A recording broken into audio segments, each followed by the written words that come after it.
Good evening, dear students. Today I am going to start the nature and definition of the partnership.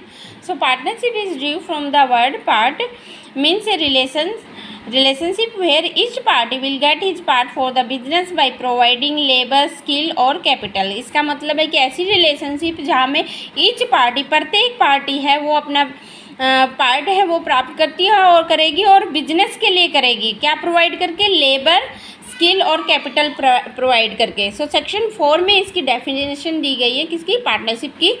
In fact partnership, partner, firm, offer, name तीनों को define किया है section 4 में. Section 4 क्या कह रहा है पार्टनरशिप एक्ट का?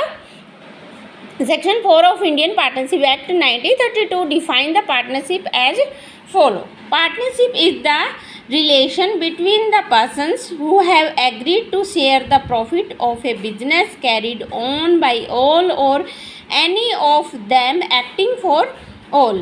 It means partnership एक ऐसा relationship है. पार्टनरशिप मतलब भागीदारी, भागीदारी होनी किस काम में, कि partnership is the relation between persons के बीच में रिलेशन है. और रिलेशन किसके लिए, एक एग्रीमेंट होगा क्या शेयर करने के लिए, प्रॉफिट शेयर करेंगे किससे, बिजनेस से, जो बिजनेस वो कैरी कर रहे हैं. ठीक है, जिस बिजनेस को वो कैरी कर रहे हैं उसमें प्रॉफिट को शेयर करने का एग्रीमेंट करना और पार्टीज के बीच में एक रिलेशनशिप होना, यही पार्टनरशिप है. सेक्शन 4 ये डिफाइन करता है. सो सेक्शन 4 सबसे पहले पार्टनर को बताता है कि पार्टनर क्या होता है, कि persons who have enter into partnership, ऐसा पर्सन जो एंटर किया हो, जिसने पार्टनरशिप में, भागीदारी में, with one another or individually, अकेले ने, ठीक है, विद वन अनदर, एक दूसरे के साथ, इंडिविजुअली, उसको क्या कहेंगे, पार्टनर कहेंगे. एंड कलेक्टिवली उस काम को करते हैं तो वो क्या बन जाता है, फर्म बन जाता है. And the name under which their business is carried, और वह नाम जिससे वो बिजनेस कैरी कर रहे हैं उसको क्या कहेंगे, फर्म नेम कहेंगे. ठीक है, आई होप स्टूडेंट्स आपको डेफिनेशन पार्टनरशिप की समझ में आ गई होगी. So according to this definition, there is the lot of elements, you can say elements, essentials. So I will discuss the essential. According to this definition, the following are the basic elements to constitute a partnership. जो basic elements हैं मैं वो आपको बताती हूँ. सबसे पहले क्या होना चाहिए, पर्सन्स होने चाहिए. पार्टनरशिप के लिए क्या जरूरी है, persons. So partnership is the relation between the persons. Partnership एक रिलेशन है पर्सन्स के बीच में, और there must be at least 2 person.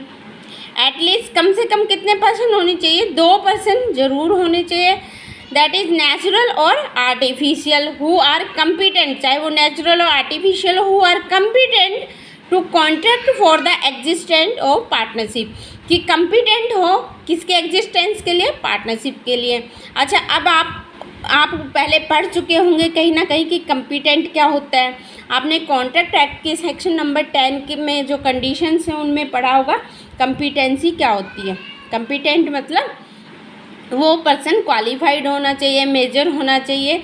कुछ कंडीशन है जो कॉन्ट्रैक्ट में डिफाइन किए हैं कि कम्पिटेंसी क्या होता है. ठीक है, सो फर्स्टली मैं आपको डिस्क्राइब करूँगी नेचुरल पर्सन और आर्टिफिशियल पर्सन क्या होते हैं. ठीक है स्टूडेंट्स, नेचुरल और आर्टिफिशियल पर्सन का जानना ज़रूरी है, तभी हम आगे इसको कैरी ऑन रखेंगे. So firstly difference between natural person and artificial person. Natural person is a living human being. जैसा कि आप सभी को पता है कि नेचुरल पर्सन क्या होगा, लिविंग ह्यूमन बीइंग होगा.